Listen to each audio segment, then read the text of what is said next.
Hash the Dragon Princess failed every test until human single dad janitor instructed her to start from zero. Hash Part 1. Princess Yura of the Dracari Empire had failed again. She stood alone in the training hall, her purple scales still smoking from her latest attempt. Around her, the stone walls were covered in burn marks. Some were old and faded. Most were fresh. None of them came from the controlled, precise flames that a Dracari princess should produce. Her flames were wild, unpredictable, dangerous to everyone, including herself. The training master had left an hour ago. He had not said anything when he walked out. He did not need to. His silence said everything. After 3 years of training, Princess Yura still could not perform the basic fire breathing that Dracari children learned before their 10th birthday. She was 19 years old, and she was a failure. Yura sat down on the cold stone floor. Her tail curled around her legs the way it always did when she was upset. She wanted to cry, but Dracari royalty did not cry. That was what her father always told her. Emperor Tisung had no patience for weakness. He had even less patience for failure. The training hall was located on Station Kepler 77, a massive space station on the edge of Coalition space. The Dracari Empire had sent Yura here 2 years ago, hoping that training away from the homeworld would help her focus. It had not helped. Nothing helped. She heard footsteps in the corridor outside. Yura quickly stood up, brushing dust from her ceremonial robes. She did not want anyone to see her sitting on the floor like a sad child. The door opened, but it was not another trainer or a servant or one of her guards. It was a human, a small human with brown skin and tired eyes pushing a cleaning cart. The human stopped when he saw her. For a moment, they just looked at each other. "Sorry," the human said. "I did not know anyone was still here. I will come back later." His voice was soft and calm. He spoke the common galactic language with a slight accent that Yura did not recognize. "No," Yura said quickly, too quickly. "I was just leaving." She started walking toward the door, but her legs felt weak. The failed training session had drained her energy. She stumbled slightly, catching herself on the wall. The human watched her with concern. "Are you okay?" "I am fine," Yura said. The words came out sharper than she intended. "I am perfectly fine." She was not fine. She was exhausted and humiliated and close to tears. But she could not show weakness to a stranger, especially not a human stranger who cleaned floors for a living. The human nodded slowly.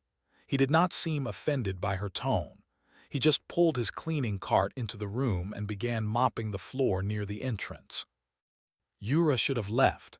She should have walked out the door and returned to her quarters. But something made her stay. Maybe it was the quiet way the human moved. Maybe it was the fact that he was not staring at her with disappointment like everyone else did. "You work here?" Yura asked. It was a stupid question. Obviously he worked here. He was wearing a maintenance uniform and pushing a mop. "Yes," the human said. "Night shift janitor. I clean the training halls after everyone leaves." "That sounds boring." The human smiled slightly. "Sometimes, but it is quiet. I like quiet." Yura looked at the burn marks covering the walls. "I made a mess today. I am sorry." "I have cleaned worse," the human said. He dipped his mop in the bucket and continued working. "Besides, messes mean someone is trying. Better than an empty room where nothing happens." Yura did not know what to say to that. No one had ever described her failures as trying before. They called it embarrassing, disappointing, a waste of resources, but never trying. "I am Yura," she said. She did not mention that she was a princess. She did not want to see his expression change the way everyone's expression changed when they learned who she was. "Doyun," the human said. "Nice to meet you, Yura." He said her name like it was just a name, not a title, not a burden, just a name belonging to a person. "Do you have family here on the station?" Yura asked. She did not know why she was making conversation with a janitor. but she did not want to go back to her empty quarters. She did not want to be alone with her failure. "My daughter," Do-yeon said. "Hana, she is 8 years old. We came here 2 years ago when my wife passed away. Fresh start, you know." "I am sorry about your wife." "Thank you." Do-yeon's mop moved in steady, even strokes. "Hana keeps me busy. She is in school during the day while I sleep. Then I work at night while she sleeps. We have breakfast and dinner together. It works." Yura tried to imagine that kind of life. Simple, focused on small things like breakfast and dinner and time with family. Her own life was nothing like that. Every moment was scheduled. Every action was evaluated. Every failure was recorded and reported to her father. "That sounds nice," Yura said quietly. Do-yeon looked at her. His brown eyes were gentle. "Bad day." The question was so simple, so direct. No one ever asked Yura about her days. They asked about her training progress. They asked about her performance metrics. They asked if she was bringing honor to the Dracari Empire. "Yes," Yura admitted, "a very bad day." Do-yeon nodded. He did not ask for details. He did not offer advice or judgment. He just kept mopping. "When Hana has a bad day," he said after a moment, "we make hot chocolate. Then we sit by the window and look at the stars. It does not fix anything, but it helps." "I do not think hot chocolate will fix my problems." "Probably not," Do-yeon agreed. "But looking at stars might give you perspective. Your problems probably seem very big right now, but out there," he gestured toward the ceiling, toward the space beyond the station walls. "Out there are billions of stars, trillions of planets, infinite possibilities. Your bad day is real, but it is also very small compared to everything else." Yura had never thought about it that way. She spent so much time focusing on her failures that she forgot there was anything else in the universe. "You are strange for a janitor," she said. Do-yeon laughed. It was a warm sound. "I get that a lot." The door opened again. This time it was one of Yura's guards, a tall Dracari warrior named Junti. He looked confused to find the princess talking to a human cleaning staff. "Your Highness," Junti said, "your evening meal is prepared." Yura winced, so much for hiding her identity. Do-yeon's expression did not change. He just kept mopping. "Your Highness," he repeated thoughtfully, "I wondered why you were training alone so late." "Does it matter?" Yura asked defensively. "Not really," Do-yeon said. "A bad day is a bad day, whether you are a princess or a janitor." Yura stared at him. No one had ever spoken to her like that. Everyone treated her differently once they learned she was royalty. They became formal, distant, afraid to say the wrong thing. But Do-yeon just smiled his tired smile and continued cleaning the floor. "Tomorrow is another day," he said. "Maybe it will be better, maybe it will be worse, but it will be different, and different means new chances." Yura followed her guard out of the training hall, but she looked back once before the door closed. The human janitor was still working, his mop moving in steady rhythm. He looked peaceful, content. She envied him. That night Yura sat by the small window in her quarters and looked at the stars. She thought about what Do-yeon had said. Billions of stars, trillions of planets, infinite possibilities. Her failures were real, but maybe they were also very small. It was not much comfort, but it was something, and something was more than she had felt in a very long time. She did not know it yet, but that strange conversation with a human janitor would change everything. Not because of magic or destiny or ancient prophecy, but because sometimes the most important moments in life come from the most unexpected places. Sometimes wisdom comes from people who mop floors. And sometimes a princess just needs someone to tell her that tomorrow will be different. The Dragon Princess failed every test until human single dad janitor instructed her to start from zero. Part 2. Yura returned to the training hall the next night, and the night after that, and the night after that. She told herself it was because she wanted to practice without anyone watching. The regular training sessions during the day were too stressful, too many eyes judging her every failure. But alone at night, she could fail in peace. That was what she told herself, but the truth was simpler. She wanted to talk to the janitor again. Do-yun arrived at the same time every night. He would push his cleaning cart through the door, nod politely at Yura, and begin his work. Sometimes they talked, sometimes they did not, but his presence was calming in a way she could not explain. One week after their first meeting, Yura was practicing her fire breathing when something went wrong. Her flames exploded outward in all directions. She lost control completely. Fire erupted from her mouth and hands at the same time, wild and uncontrolled. She screamed and fell to her knees. The flames died as quickly as they had appeared, leaving her gasping on the floor. Do-yun was beside her in an instant. "Are you hurt?" "No," Yura said, but her voice was shaking. "I am fine, I lost control again." Do-yun helped her sit up. He looked at the new burn marks on the walls, then back at her. His expression was thoughtful. "Can I ask you something?" he said. "What? What are you actually trying to do?" Yura stared at him. "I'm trying to breathe fire. It is what Drakari do." "I know, but what are you trying to do with the fire? What is the goal?" "The goal is to control it, to make it do what I want." Do-yun nodded slowly. "And how does fire work?" The question confused her. "What do you mean?" "I mean, how does fire actually work? What makes it burn? What makes it grow or shrink? What does it need to exist?" Yura opened her mouth to answer, then stopped. She had never thought about it. Fire was just fire. It came from inside her. It was part of being Drakari. She had never wondered about the details. "I do not know," she admitted. Do-yun smiled. It was not a mocking smile. It was the smile of a teacher who had just found the problem. "That might be your issue," he said. "You are trying to control something you do not understand." "But I have been training for years. I have had the best teachers in the Empire." "Did any of them explain how fire works, the science of it?" Yura thought back to her lessons. Her teachers had focused on technique, breathing patterns, mental focus, emotional control. They taught her how to position her body, how to channel her energy, how to summon the flame from within. But they had never explained what fire actually was. "No," she said quietly, "they did not." Do-yun sat down on the floor next to her. His cleaning cart waited forgotten by the door. "Humans cannot breathe fire," he said. "We do not have that ability, but we have studied fire for thousands of years.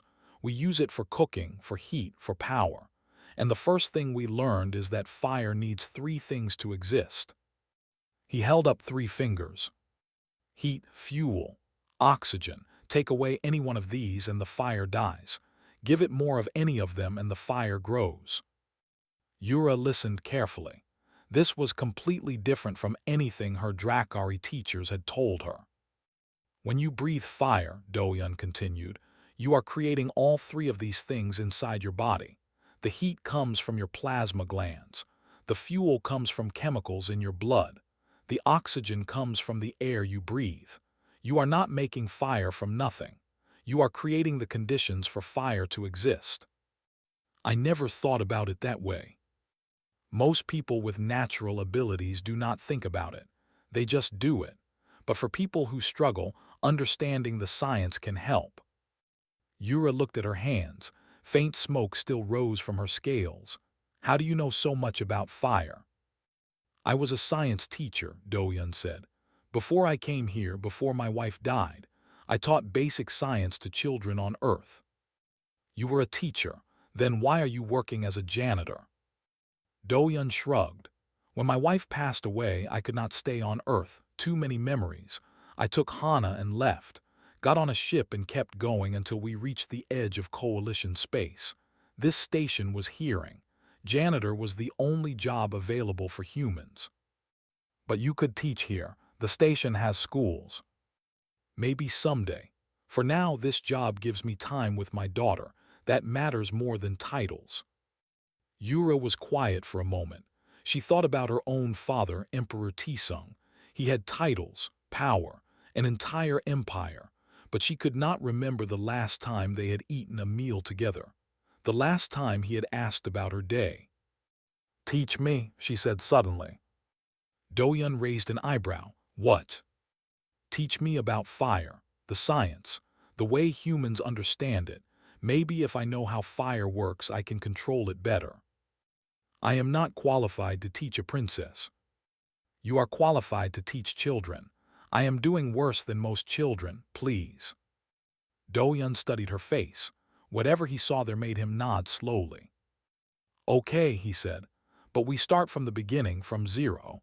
No assumptions, no advanced techniques, just basic science." "From zero." "From zero, that is how humans learn. We do not assume we already know things. We start with simple facts and build from there, step by step." Yura had never started from zero before.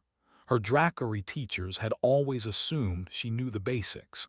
They had pushed her to try advanced techniques before she mastered simple ones. They had piled failure upon failure without ever going back to the foundation. "Okay," she said, "from zero." That night, Doyun did not clean the training hall. Instead, he sat on the floor with a Dracari princess and talked about fire. He explained combustion, chemical reactions, the way heat energy moves from one place to another. He drew diagrams with his finger in the dust on the floor. He used simple words and simple examples. "When you burn wood," he said, "you are breaking apart the molecules inside the wood. That breaking releases energy.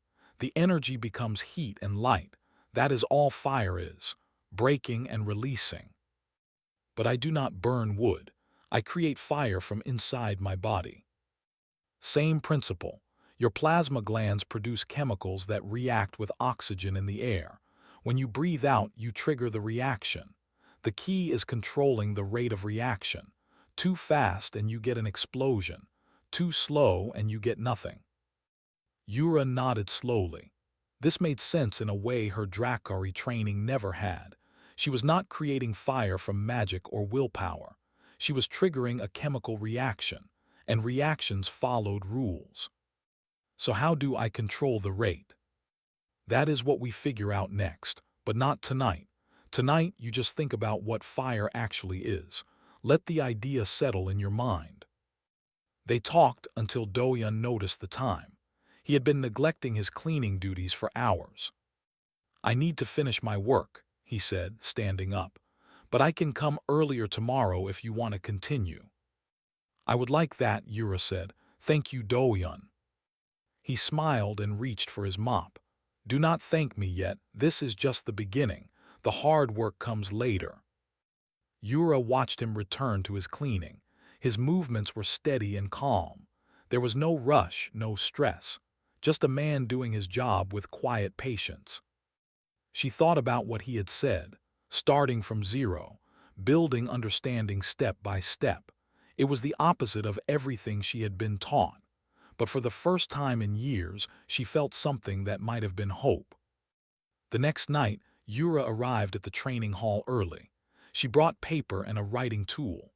When Doyun arrived with his cleaning cart, she was ready.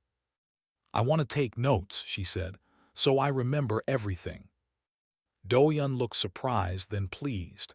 "Good. That is how humans learn too. We write things down, we study them. We do not trust our memory alone." He sat down across from her and began to teach.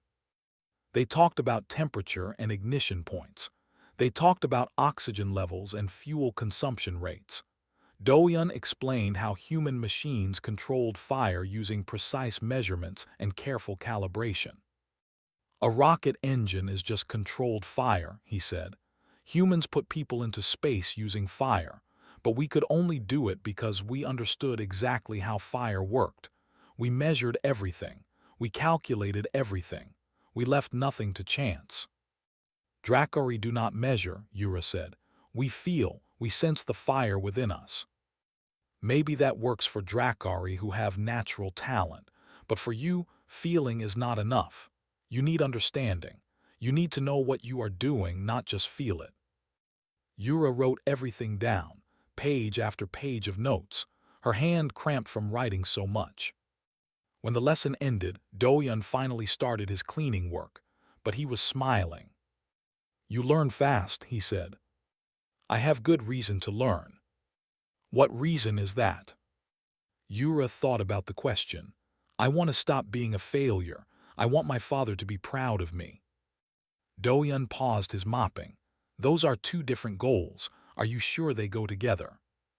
She did not know how to answer that, so she said nothing. That night in her quarters, Yura read her notes 3 times. She thought about fire as chemistry instead of magic. She thought about control as understanding instead of willpower.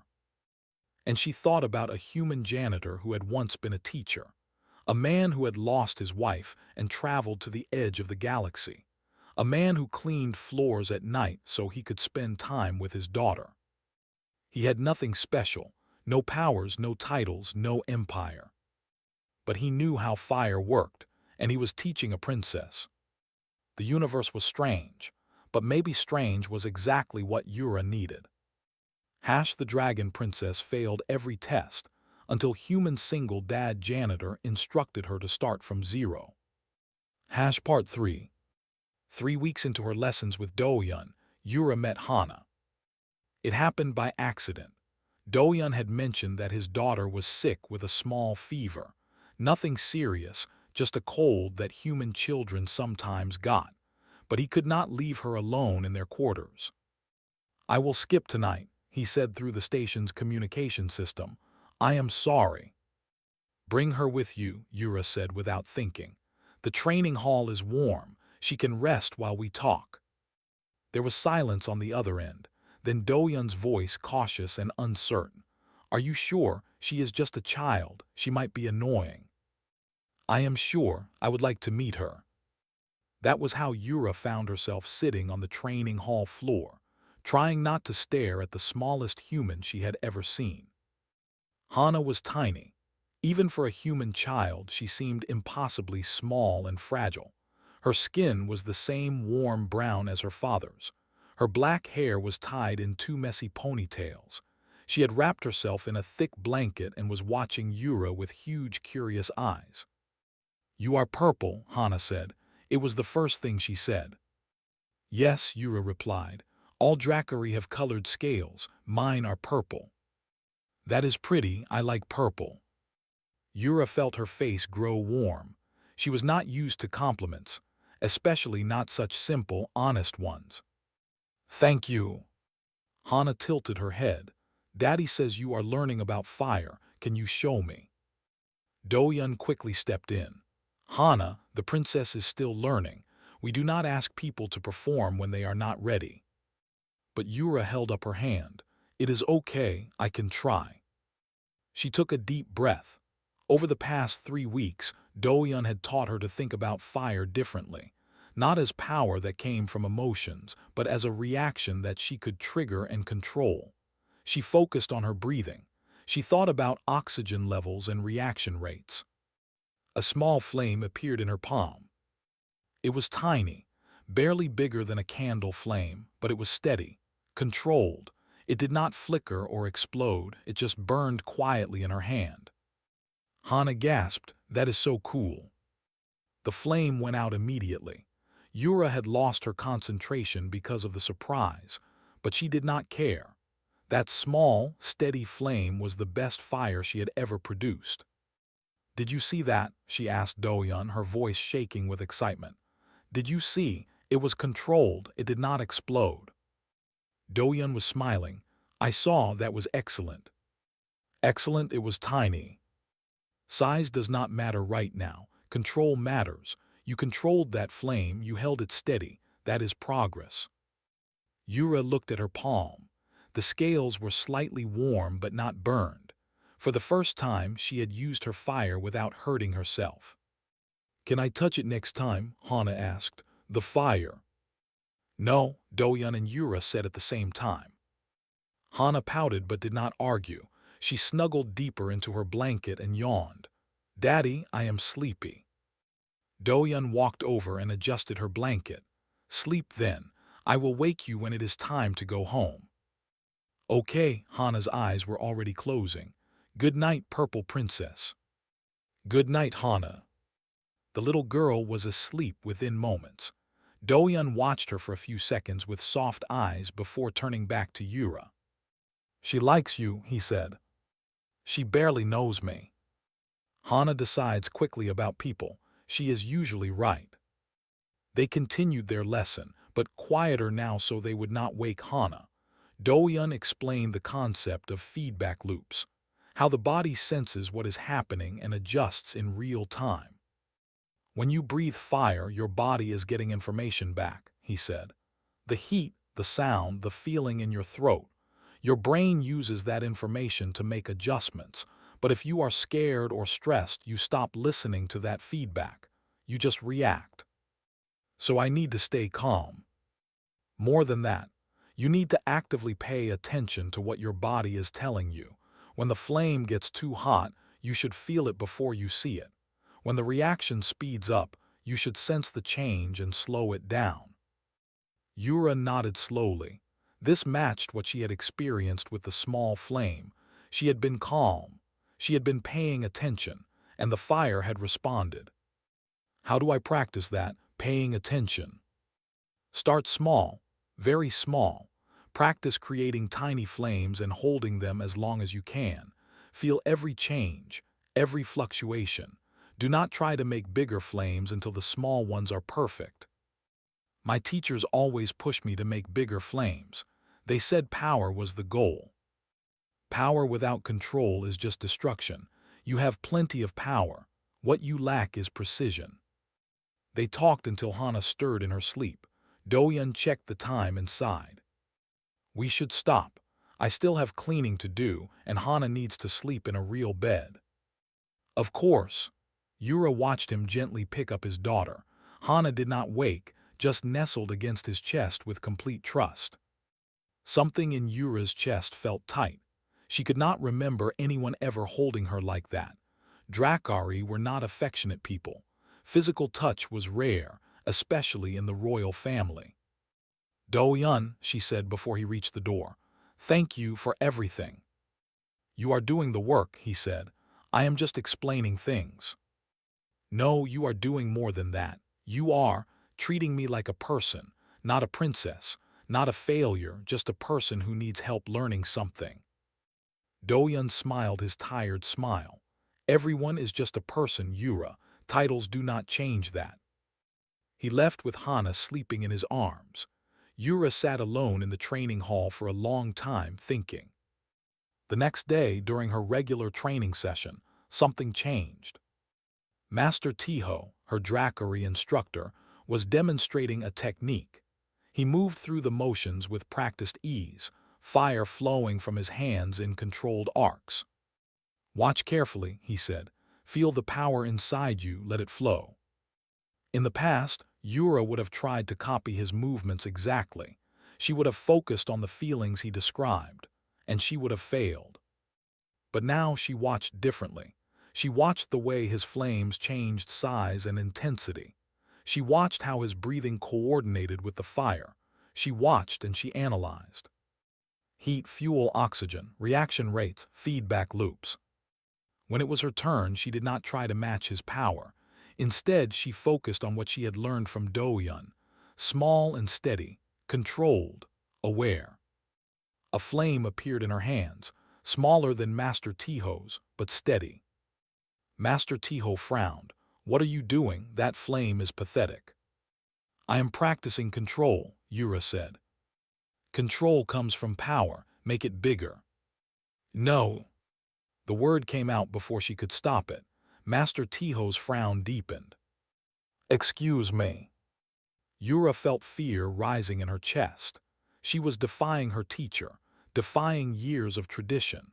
But the small flame in her hands was still burning steadily, and she did not want to let it go. With respect, Master Tiho, I have tried making bigger flames for 3 years. It has not worked. I want to try something different. You want to try embarrassing yourself with tiny flames. Yes, if that is what it takes to learn control, then yes. Master Tiho stared at her. His expression was hard to read. For a long moment, Yura thought he would explode with anger. Then he did something unexpected. He laughed. "You have spirit," he said. "I did not expect that from you." He shook his head slowly. "Very well, Princess, try your method. We will see where it leads." The training session continued. Yura practiced her small flames while the other students worked on advanced techniques. Some of them laughed at her. Others looked confused. A few seemed curious. Yura did not care. Her flames were tiny, but they were hers. She understood them. She controlled them. And that was more than she had ever been able to say before. That night she told Doyun what had happened. He listened while mopping the floor, his movements steady and rhythmic. "You stood up for yourself," he said when she finished. "That takes courage." "I felt like a fool. Everyone was watching me practice baby flames." "You felt like a fool to them, but how did you feel to yourself?" Yura considered the question. "I felt honest. For the first time, I was not pretending to be something I am not." Doyun nodded. "That is worth more than looking impressive to people who do not understand what you are doing." "What if they are right? What if I am wasting my time?" "Then you will find out and try something else. But at least you will know. At least you will have really tried, instead of failing at something that was never going to work for you." Hana was not with him tonight. She was feeling better and had stayed home to sleep in her own bed. The training hall felt emptier without her. "I miss her," Yura said without thinking. "Hana, is that strange?" Doyun smiled. "Not strange at all. She has that effect on people." He paused his mopping. "She keeps asking about you. She wants to know if the Purple Princess made bigger fire yet." "Tell her I am working on it." "I will." They continued their lesson, but something had shifted between them. They were not just teacher and student anymore. They were becoming friends. Yura did not have many friends. Actually, she did not have any friends. There were servants and guards and instructors. There were political allies of her father, but no one she could just talk to. No one except a human janitor and his daughter. "Do-yun," she said as the lesson ended, "would it be okay if I met Hana again sometime, when she is feeling better?" "She would love that," Do-yun said. "She has already decided you are best friends." "We have only met once." "Like I said, she decides quickly about people." Yura laughed. It was a strange sound. She could not remember the last time she had laughed. "Then I guess we're best friends," she said. Do-yun smiled and returned to his cleaning, and Yura walked back to her quarters feeling lighter than she had in years. She had made fire tonight, small fire but controlled fire. She had stood up to her teacher. She had admitted she wanted a friend. Small steps, but they felt like the biggest step she had ever taken. The Dragon Princess failed every test until human single dad janitor instructed her to start from zero. Part 4. Word of Yura's unusual training methods spread faster than she expected. Within 2 months, everyone on Station Kepler 77 knew that the Dracari Princess was practicing baby flames in the training hall. Most people thought she had finally lost her mind. Others believed she had given up entirely and was just going through the motions. But a few people noticed something different. Her flames were growing. Not dramatically, not in the explosive, powerful way that Dracari warriors usually displayed, but steadily. Each week her flames were a little bigger, a little stronger, a little more precise. Master Tiho noticed. He did not say anything, but Yura caught him watching her with an expression she could not read. Her father noticed too. Emperor Tisung summoned her via holographic communication one evening. His massive image filled her quarters, purple scales gleaming with authority. "I have received reports about your training," he said. His voice was cold. "Explain yourself." Yura bowed respectfully. Father, I am trying a different approach. A different approach? You are embarrassing yourself. You are embarrassing the Empire. My daughter, the heir to the Dracari throne, practicing flames that a 5-year-old would be ashamed of. I am learning, Father. It is taking time, but I am improving. Improving? The Emperor's laugh was harsh. You call that improvement? After 2 months, you should be matching the other warriors. Instead, you are playing with candle flames. I understand that my progress seems slow, but I finally understand what I am doing. That is more than I could say before. Understanding does not win battles. Power wins battles. Strength wins battles. The Emperor leaned forward, his holographic image flickering. I am giving you 3 more months. If you cannot match a basic warrior by then, I will recall you to the homeworld and find other uses for a princess who cannot fight. The communication ended. Yura stood alone in her quarters, shaking. 3 months. That was not enough time. She had made progress, yes, but she was still far behind the other warriors. She needed years to catch up, not months. That night she told Doyun everything. He listened quietly while cleaning, his mop moving in steady rhythm. "What will you do?" he asked when she finished. "I do not know. I cannot speed up my learning. The foundation has to be built properly.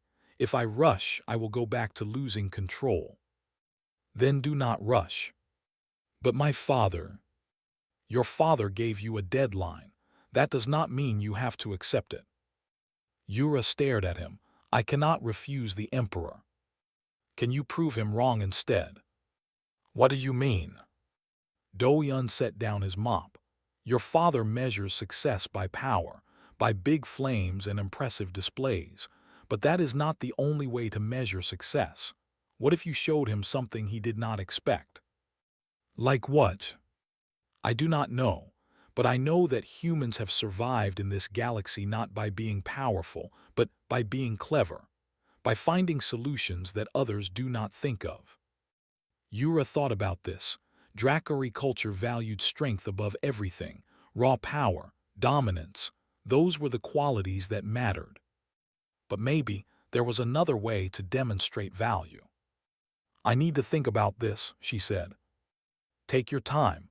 3 months is not as short as it seems." The door opened, and Hana ran into the training hall. She had started joining them regularly now.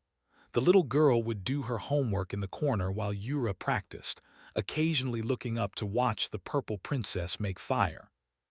"Yura," Hana shouted, "watch what I learned." She held up a piece of paper with a drawing on it. The drawing showed a purple figure surrounded by flames. Underneath, in messy child handwriting, were the words, "My best friend the Dragon Princess." Yura felt tears prick her eyes. She quickly blinked them away. "That is beautiful, Hana. It is for you, for your wall." Yura took the drawing carefully. "I will put it in a special place, I promise." Hana beamed and ran to her usual corner to start her homework. Doyun watched with soft eyes. "She makes more drawings for you than for me now," he said. "I am getting jealous." "Maybe you should be more purple." Doyun laughed. It was good to hear him laugh. He seemed tired lately. Working nights and caring for Hana alone was wearing on him, but he never complained. They continued their lesson. Doyun introduced a new concept, efficiency. "Right now, you are using a lot of energy to make small flames," he explained. "That is because your body is not used to the controlled approach, but as you practice more, you will get more efficient. Same flames, less effort. Like exercise, the more I do it, the easier it becomes." "Exactly. Humans call it muscle memory, but it applies to any skill. Your body learns the patterns and stops wasting energy." Yura nodded. She had already noticed some improvement. The early weeks had been exhausting. Now she could practice for hours without feeling drained. "What about power?" she asked. "Will I ever be able to match the other warriors?" Doyun was quiet for a moment. "Honestly, I do not know. Your body is your body. It has limits. but efficiency and control can make up for a lot of raw power. What do you mean? Think about it.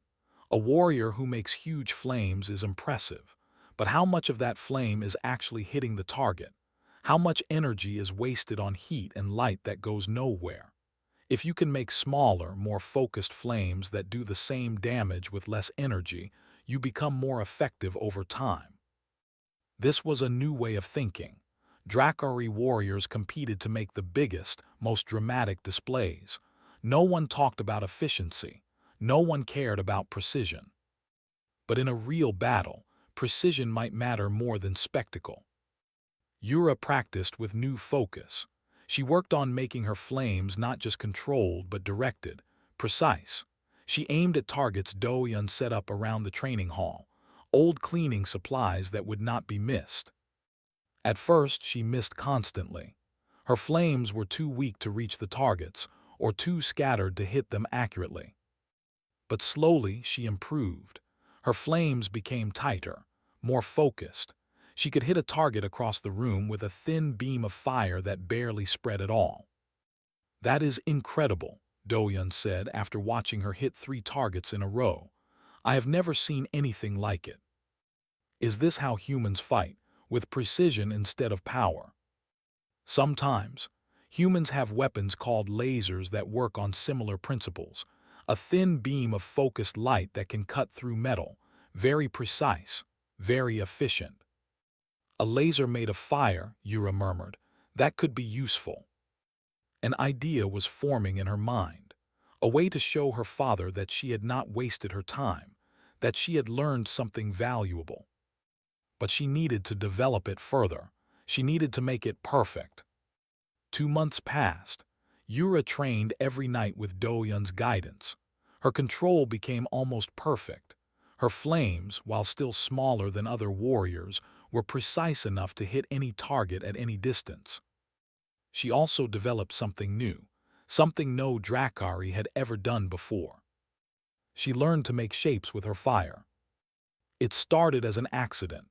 She was practicing focusing her flame into a thin line when she curved it slightly. Instead of flying straight, the fire bent, moved, changed direction in midair. "How did you do that?" Doyun asked, his eyes wide. "I adjusted the reaction rate on one side. More oxygen on the left, less on the right.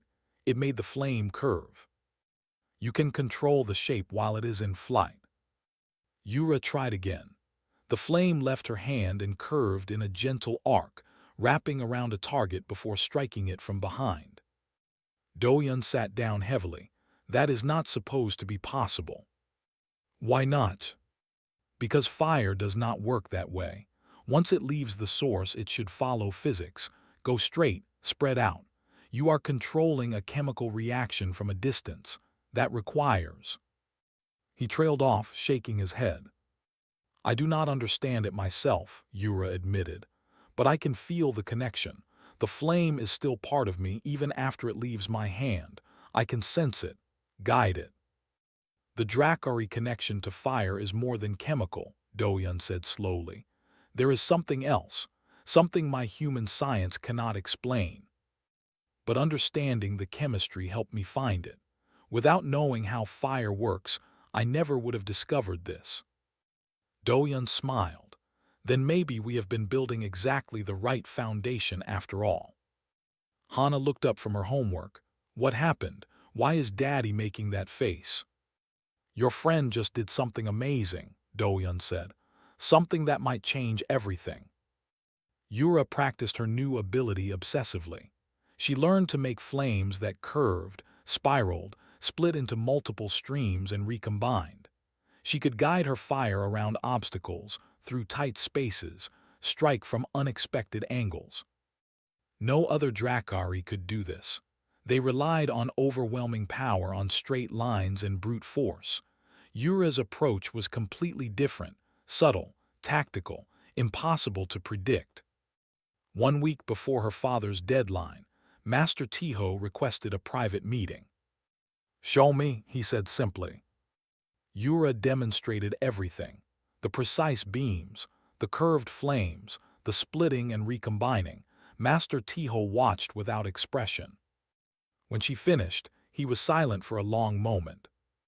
"Who taught you this?" he finally asked. "I developed it myself, with help from a friend who understands how fire works." "A Dracari master?" "No, a human." Master Tiho's expression flickered with surprise. Then, slowly, a smile spread across his face. "I have trained warriors for 40 years," he said. "I have never seen anyone do what you just did. You may be unable to match others in raw power, but what you have developed is entirely new, a completely different approach to Dracari combat." "Is it good enough," Yura asked, "to satisfy my father?" Master Tiho considered the question. "Your father values power. He may not understand what you have achieved, but others will, and in the end, results speak louder than traditions." He bowed to her, a master bowing to a student he had once dismissed as hopeless. "I believe I owe you an apology, Princess Yura, and I believe you are going to surprise a great many people." The Dragon Princess failed every test, until human single dad janitor instructed her to start from zero. Part 5. The day of Yura's evaluation arrived with the cold weight of destiny. Emperor Tisung himself traveled to Station Kepler 77. This was unusual. The emperor rarely left the homeworld for anything less than war or treaty, but his daughter's continued failure had become an embarrassment, and he wanted to handle the matter personally. The main arena was packed with spectators. Dracari warriors, station personnel, and diplomatic observers from a dozen species filled the viewing platforms. Everyone wanted to see what would happen to the failed princess. Yura stood in the center of the arena floor, her purple scales gleaming under the harsh lights. She felt strangely calm. All her fear had been burned away by months of practice. Whatever happened next, she had done everything she could. Her father's voice boomed from the emperor's platform. "Princess Yura, you have been given time to prove yourself. The time has ended. Demonstrate your progress." Yura bowed. "Father, I request a modification to the standard evaluation." The arena went silent. No one modified standard evaluations. It was not done. "Explain," the emperor said, his voice dangerous. "Standard evaluations measure raw power. I ask instead for a combat demonstration. Let me face an opponent in controlled sparring. This will show my abilities more accurately." Whispers spread through the crowd. Combat demonstrations were rare. They were considered crude compared to the elegant power displays that Dracari valued. "You think you can defeat an opponent?" The emperor's laugh was cruel. "You, who could not even light a proper flame 6 months ago." "I believe I can, father." More whispers, more shocked looks. Yura kept her expression neutral. "Very well," the emperor said. "If you wish to humiliate yourself further, I will allow it. Choose your opponent." This was the moment Yura had planned for. She turned to face the warrior's platform, where dozens of Dracari fighters watched with various expressions of amusement and pity. "I challenge T1 of the Crimson Scale Academy." Now the whispers became shouts. T1 was not just any warrior. He was considered the finest young fighter in the Empire, a prodigy who had never lost a match. He was everything Yura was not: powerful, talented, and respected. T1 himself looked surprised, then amused. He stepped forward and dropped into the arena with casual grace. "Your Highness," he said with a mocking bow, "are you certain about this?" "I am." "Then I will try to end it quickly, out of respect for your station." They took positions on opposite sides of the arena. A referee called out the rules. First to land a decisive hit wins, no killing blows, standard Dracari combat protocols. The signal sounded. T1 attacked immediately. A massive wave of fire erupted from his hands, designed to overwhelm and end the match in seconds. The flames roared across the arena like a tsunami. Yura did not try to block it. Instead, she moved. She was not as strong as T1, but months of training had made her fast and efficient. She dodged the wave and sent back a thin beam of fire aimed at his shoulder. T1 deflected it easily, but his expression changed. That beam had been precise, focused, nothing like the wild, uncontrolled flames Yura was known for. He attacked again, this time with controlled bursts. Yura dodged, blocked, and returned fire. Her flames were small compared to his, but they were accurate. Several came close to hitting him. The crowd began to murmur. This was not the easy victory everyone expected. "Impressive," T1 admitted. "You have learned some tricks, but tricks will not save you." He gathered his power for a massive attack. Flames built around his arms, growing brighter and hotter. This was his signature move, an overwhelming bombardment that no opponent had ever survived. Yura waited. The flames launched, dozens of fireballs, each one powerful enough to knock a warrior unconscious. They filled the arena with heat and light. And Yura's fire met them in the air. Her flames were small, but they were guided. She sent them curving around T1's attacks, slipping through gaps, changing direction mid-flight. While he focused on brute force, she focused on precision. One of her flames curved behind him and struck his back. He stumbled, surprised. Another curved low and hit his leg. He dropped to one knee. A third split into multiple streams and attacked from 3 directions at once. He managed to block 2, but the third caught his arm. The referee's voice rang out. "Point, Princess Yura, decisive contact confirmed." The arena went completely silent. T1 stared at his arm, where Yura's flame had left a small scorch mark. His expression was a mix of shock and disbelief. "That is not possible," he said. "Fire cannot curve like that, it cannot split and reform. What did you do?" Yura walked toward him calmly. "I learned how fire actually works, not just how to create it, but what it is. Understanding gave me control that raw power never could." She offered him a hand up. After a moment of hesitation, he took it. "I do not understand," he said quietly, so only she could hear. "I have trained my entire life. How could you defeat me with flames smaller than a child's?" "Because size is not everything. Precision matters. Efficiency matters. Knowing why something works matters more than just doing it." T1 looked at her with new eyes. Not pity, not amusement, respect. "Perhaps I have something to learn from you, Princess." From the Emperor's platform there was only silence. Yura turned to face her father. His expression was unreadable. "Father," she said, "I have demonstrated my progress. I hope you find it satisfactory." For a long moment, Emperor Tisung did not respond. The entire arena held its breath. Then slowly, he began to clap. The sound echoed through the silent arena. One by one, others joined in. The clapping became applause. The applause became cheering. Yura had not just won a match. She had changed the way people thought about Dracari combat. She had proven that there was more than one path to strength. After the demonstration, Yura found Doyun waiting in a quiet corridor. Hana was with him, bouncing with excitement. "You did it," Hana shouted, running to hug Yura. "You won, I saw the whole thing. Your fire went whoosh and then swoosh and then." Yura knelt down to return the hug. The little girl's arms around her neck felt like the greatest prize she had ever won. "I could not have done it without your father," Yura said, "or without you." "Me, I did not do anything." "You believed in me. You made me drawings. You called me your best friend when I had not earned it yet." Yura smiled. "That matters more than you know." Doyun watched them with his tired, gentle eyes. "You earned everything today. All I did was explain some science." "You did much more than that." Yura stood, still holding Hana's hand. "You saw me as a person when everyone else saw a failure. You taught me that starting from zero is not something to be ashamed of.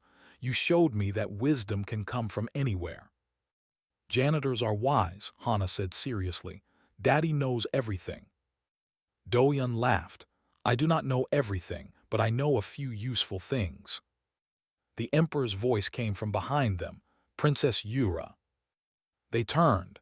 Emperor Tisung stood in the corridor, his guards flanking him. His expression was still difficult to read. You fought well today, he said. I admit I did not expect it. Thank you, father. But I have questions. His eyes moved to Do-yun and Hana. I am told you learned your new techniques from a human, this human. Yes, Do-yun has been my teacher for several months. The emperor studied Do-yun. The janitor stood straight, meeting the emperor's gaze without fear. Hana pressed against her father's leg, suddenly shy. You taught my daughter to defeat the finest warrior in the empire, the emperor said slowly. How? I taught her science, your majesty. The rest she did herself. Science, human science. Fire is fire, your majesty. The laws that govern it are the same everywhere. Dracari instinct is powerful, but understanding makes instinct precise. The emperor considered this. Perhaps there is value in this approach. I have seen the results. He turned back to Yura. You will return to the homeworld, but not in disgrace. I want you to help develop new training methods based on what you have learned. Father, I have one request. What is it? Yura glanced at Do-yun and Hana. I want to establish an exchange program. Human educators teaching alongside Dracari masters. My success is not a trick. It is a method that could help many others who struggle with traditional training. You want me to invite humans into our academies. I want you to give other failures a chance to find their own path, like I found mine. The emperor was silent for a long time. Then, to everyone's surprise, he nodded. We will discuss details, but I am willing to consider it. He looked at Do-yun one more time. You are more than you appear, human. Everyone is more than they appear, your majesty. The emperor left without another word, but Yura saw something in his eyes that she had never seen before when he looked at her. Pride. That night they had dinner together in Do-yun and Hana's quarters. It was a simple meal, nothing fancy, but Yura thought it was the best food she had ever tasted. What happens now? Hana asked through a mouthful of food. Now things change, Yura said. I go back to the homeworld. I help create new programs. Maybe your father comes to teach there someday. Hana's eyes went wide. We would go to the dragon planet. Do-yun shrugged. Maybe someday we will see. I want to go, Hana declared. I want to see where Yura lives, and I want to see real dragons. Dracari, Yura corrected gently. Not dragons, we are different. You breathe fire and have scales. You are dragons. Hana's logic was unshakable. Later, after Hana fell asleep on the couch, Do-yun and Yura sat by the viewport and watched the stars. Everything is going to change, Yura said softly. Change is not always bad. No, but it is scary. She looked at him. Will you really consider coming to the homeworld to teach? I told you before, I am not qualified to teach princes and warriors. You are qualified to teach me. Do-yun smiled. You are different. You are willing to start from zero. Most people are not. Then we find the ones who are, the failures, the struggling ones, the children who have been told they are not good enough. Yura turned back to the stars. Those are the ones who need you most. Do-yun did not respond for a long time. When he finally spoke, his voice was thoughtful. Hana would love to see real dragons. Dracari. Same thing. Yura laughed. It was easy to laugh now, easy to feel hope. Everything had changed because a janitor saw a crying princess and decided to help. Not because of destiny or prophecy or grand plans, just because helping was the right thing to do. Sometimes that was enough, sometimes that was everything. And somewhere in the galaxy, a new story was beginning. A story about humans and dragons, about wisdom and science, about starting from zero and building something new. It would take years to unfold, but the foundation had been laid. by a princess, a janitor, and a little girl who decided they were all best friends.